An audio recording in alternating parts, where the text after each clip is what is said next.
Ulazni deo Savske avenije odmah nakon prelaza preko železničke pruge je zamišljen kao ulazni trg, koji će zahvatiti i deo zatvorene gradske deponije Dudar.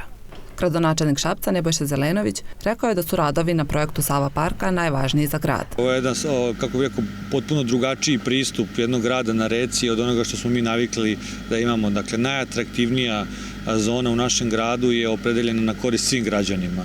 Dakle, nije za stanovanje, nije za bilo čiju privatnu zaradu, ovo je javna stvar i koristit će svim građanima za sport, rekreaciju, kulturu, sve one sadržaje koje smo namenili zapravo Sava parku. Zahvaljujem se svim građanima koji su učestvovali u zajedničkom projektovanju jednog ovakvog važnog projekta kao što je Sava park i evo počinjemo s radovima. Ono što mogu da kažem to je da ćemo do Vašara uraditi najveći deo radova koji je potreban da bi građani bili zadovoljni, da bi mogli da uživaju u ovom prostoru i da naravno uživaju u Vašaru. U prvoj fazi biće urađen prilaz kako bi se povezao centar grada sa tvrđavom, a vrijednost radova je 110 miliona dinara.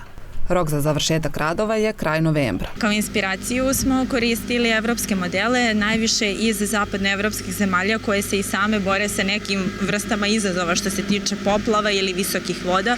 Uglavnom su to u pitanju holandski i danski modeli i njihove inovacije smo pokušali da primenimo koliko smo mogli i u našim uslovima. Površina Sava parka je jako velika, negde oko 300 hektara, međutim mi sada realizujemo prvi deo koji iznosi nekih 10 hektara i to u dužini od oko 700 metara, tako da će to biti neki prvi deo i prva zona pristupa u Sava park. Paralelno se završavaju i projekti koji su vezani za dalji nastavak radova na Sava parku, koji je koncipiran kao park šuma.